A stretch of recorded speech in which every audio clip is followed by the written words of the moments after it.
we have a hadith that talk about that the Prophet ﷺ was constantly in a state of concern or maybe even worry about the ummah, but also that there was not anyone that smiled more than him. So how do we reconcile both of those things? That the Prophet ﷺ was someone who's, you know, constantly concerned for the ummah or worried for the ummah, but also smiled more than anyone else. How do we reconcile those two descriptions of him in the Sharia? MashaAllah.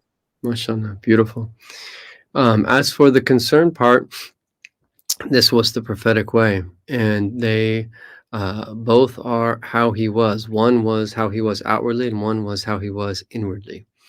And that inwardly is that this concern stems from what he knows of reality as he was taught by his Lord subhanahu wa ta'ala, and the two final abodes, which is where every single human being that's ever lived will end up.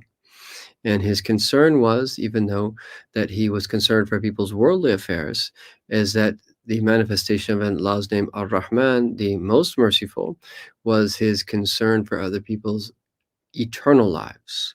And then the manifestation of the name of Allah Ar-Rahim was the Prophet's that manifested in relation to the Prophet in terms of his worldly concerns. So we as believers should want to eliminate suffering from all people on the face of this earth, and to guarantee everybody's basic needs, people that believe, people that don't believe, and so forth and so on.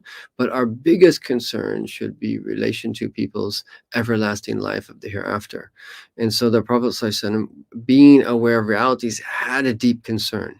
He conveyed the message, and his concern was that people would fall short, and he was worried that what was going to happen to him out of his intense mercy, sallallahu alaihi wasallam. But then when we talk about him smiling, is that we're human beings, and as human beings, we need to be brought from the first stage to the latter stages. And in order to do that, that we have to have people that nurture us. And so when we speak about the Prophet ﷺ smiling, that this was one of the ways, is that he engendered a connection with his companions. This is one of the ways that they came to love him. This is one of the ways that he showed his mercy to them. This is one of the ways that he uplifted them. This is one of the ways that he assisted them.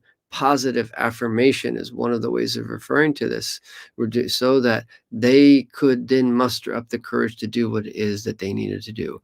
If he would have been harsh with people and hard on people and frowned all the time, is that most human beings wouldn't be able to do what it is they do. So I see one of the great meanings, although there's many, in terms of the constant smiling of the Prophet ﷺ, was his job as a nurturer of souls to bring out the best in people. And one of the greatest meanings is through that smile is to engender deep-seated love in his companions, which then enabled them to do what everything is that they did and make all the sacrifices that they made.